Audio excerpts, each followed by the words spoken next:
Welcome back to Sweet Death Entertainment. I'm AJ Motts. I'm RJ Stone. And today, guess what? It's our first ever movie review. What are we going to do? Stay tuned. We'll be right back.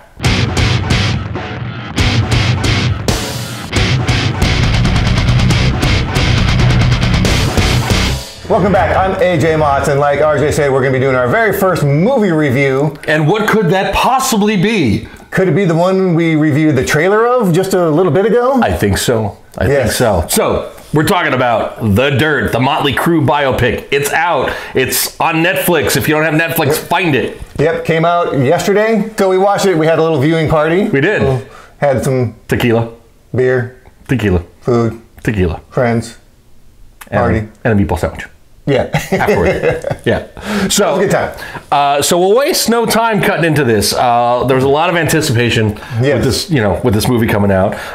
The fact that it's released straight to video, I'll bet you a certain movie company's, subscriptions went up. Yes, I'm sure. And I'm sure a few of them are going to go right back down after this. So sign up for 1 month, watch a movie. Yeah. So here's the perspective that we're taking. So AJ's read the book. I have not read the book. Okay. We're going to just cut straight into the flick, make a couple of comparisons that we saw, have a little fun with a couple of things, and give you our honest opinion about the movie. And we'll just start off by saying it's not bad.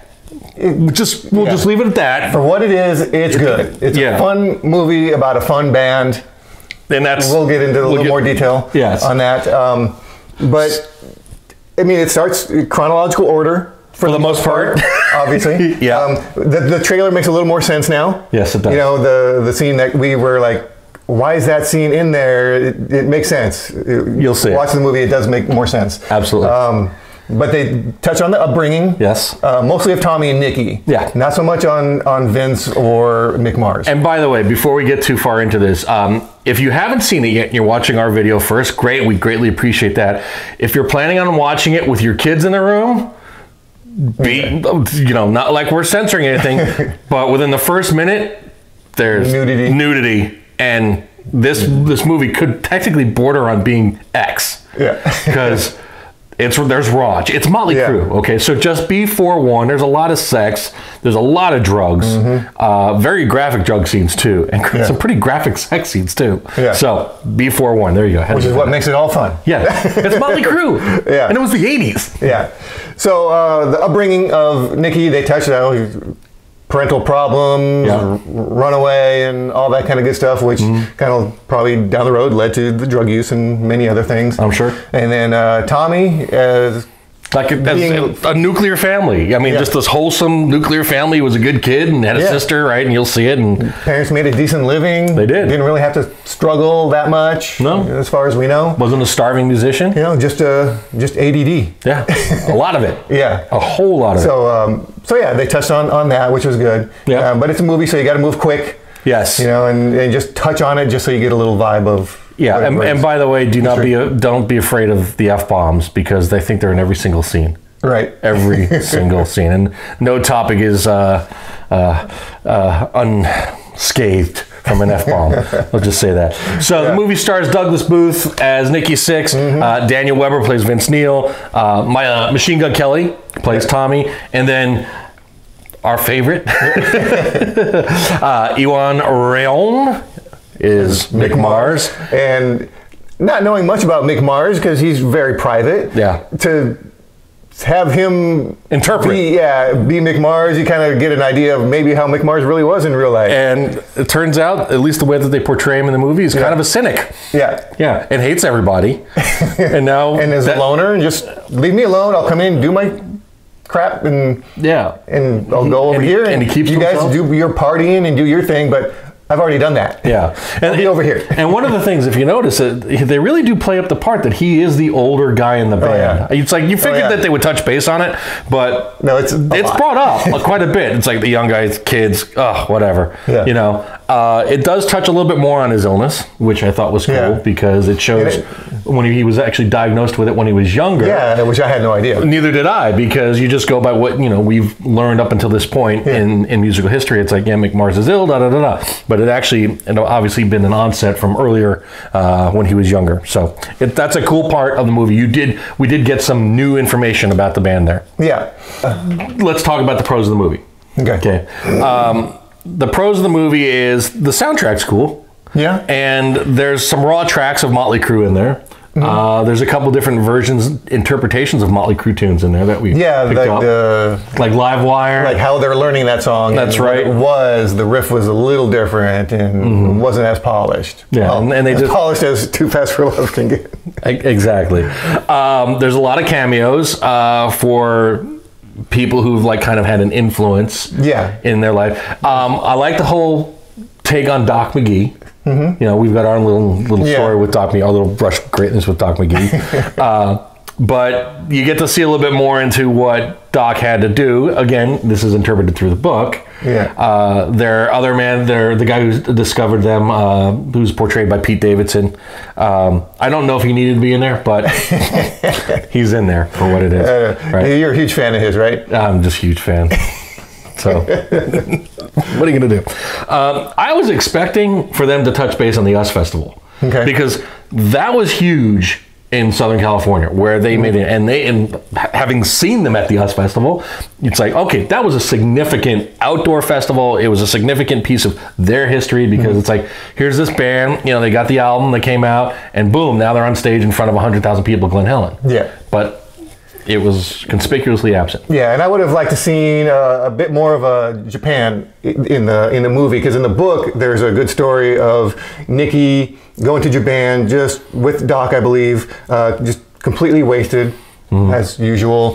Hadn't showered in like a week or a couple of weeks, wearing his stage clothes, leather, stinky. He said he was bad. You could just feel the funk around him. So they could have had a lot of fun with that scene in the movie. So I would have liked to have seen that. But yeah, the cameos, we had Ozzy, who did a good job sounding like Ozzy and not being a caricature of Ozzy. I will give him that. I think he's the best actor in the movie. To be honest. They do highlight a couple of the famous scenes that people know about with Ozzy in the band, which is cool.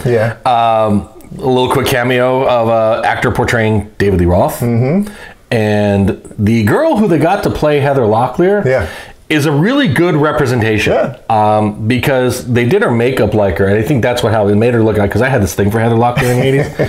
Who didn't? What was that whole damn milk commercial that she did? Nothing stands between me and what I want. And I'm like, who is that? Oh, that's Heather Locklear. Okay, swing.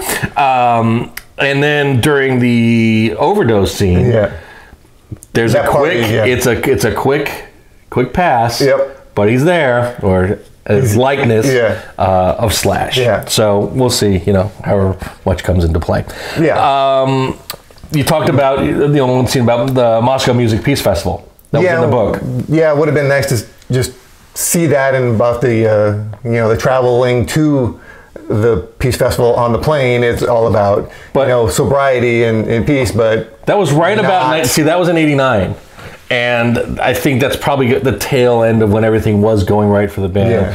When starting to sober up, but not fully. And so you understand, if you're seeing this before the movie, it's not the entire history of Crue, right up until the recording sessions and the release of Dr. Feelgood, which is a whole other story in and of itself. Couple cool things that you can keep your eye out for. Us being like former radio guys, our two stations that we really hold true to our hearts both have some quick glimpses. So you'll see, look carefully for something that resembles this. I'm not going to tell you what scene it's in, but look carefully, because it is in there. Quick. And that's an original, by the way. That's not a remake. You got the KLOS one, which is in the trailer. And they have the KLOS banners on the outside of the. The switch is on, and I'm trying to remember back to that. So some of our and we did get to see Gazzari's. We did the outside of it, at least, briefly. So that was good. I was glad they threw that in there. And every single person, every fan of heavy metal, hard rock, the music that we love, they do a lot of scenes in the Rainbow Bar and Grill. They made it look a little different. It looks like they took out a couple tables because we've been there recent. And we've been there a lot. But it was a nice touch. And but a lot of bands spent a lot of time at the Rainbow. That's true. You know, so for them to hang out there was back then just the norm. Normal. Yeah. You know, it's normal now. Any weekend you could go there and bump into rock stars and absolutely just have a good time. Absolutely. And not remember it, hopefully. So our overall take on the movie, and we were discussing this last night after we watched the movie. It's like, okay, so how do you describe this? Is this thing an Academy Award winner? No. Here's what you're getting. You know Motley Crue. Okay? You know what Motley Crue is about.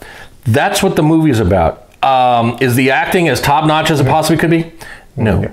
But it's a fun movie. Yeah. Okay, it's a little campy, it's a little tongue-in-cheek. I'm sure there were some embellishments, right? But you have come to expect that. Such is the case with Vince Neil's car crash. So I guess they couldn't afford the Tommaso Pantera, right? So it's a Corvette. Yeah. They didn't touch base on Skylar's illness too much. Maybe it was too much of a personal thing. Yeah. I don't know, because that was a pretty big deal. Yeah, when it's huge. Yeah. It's huge. But the movie itself, it's fun. It's fun for what it is. It's Motley Crue. It's right in line with Motley Crue. You know, Motley Crue's, is their music the greatest? No. Is the acting the greatest? No. Is the production value the greatest? No. Is the production, you know, it's right in line with what Motley Crue is and stands for. But it's entertaining. Yeah. It's entertaining and definitely worth watching, especially if you love music or Motley Crue specifically. So definitely worth checking out. I'll put it on this. It's better than Kiss Meets a Fan in the Park. How's that? I'm trying to end on a positive. I'm trying to end on a positive note. Okay, don't compare this to Bohemian Rhapsody. No. All right, you got two completely separate films. But at the end of the movie, so make sure you stay through the credits. Okay. Yeah, a bunch of Easter eggs during the credits. A lot of Easter eggs. We won't go into it too much. But there's some fun. Yeah. There is some fun. Yeah, and it shows the care they took in the movie to get certain scenes right and portray things the way they actually happen. And it's nice that the band had involvement. So this isn't like they made this movie without the band knowledge. Like it's like unofficial biography. No, and you'll see that the band was involved with the planning stages and the creation and production of the movie. Yeah, so overall, good fun movie to watch. Yeah. You know, enjoy it for what it is. Yeah. You know, it's not an Academy Award winning movie where you're gonna be, you know, like, you break down the acting scenes. You know, it's like, just watch it and have a good time. Yeah, and try not to choke too much. Do some blow, drink some tequila, and while you're doing your girlfriend and her girlfriend or boyfriend, because we do have women that subscribe to our channel. So if you're doing your boyfriend at the same time, you know, at least do it doggy style so you can both watch the TV at the same time. All right, there you have it. All right. I'm RJ Stone. I'm AJ Motts. Stay metal. Sacrifice nothing. This is Sweet Death Entertainment.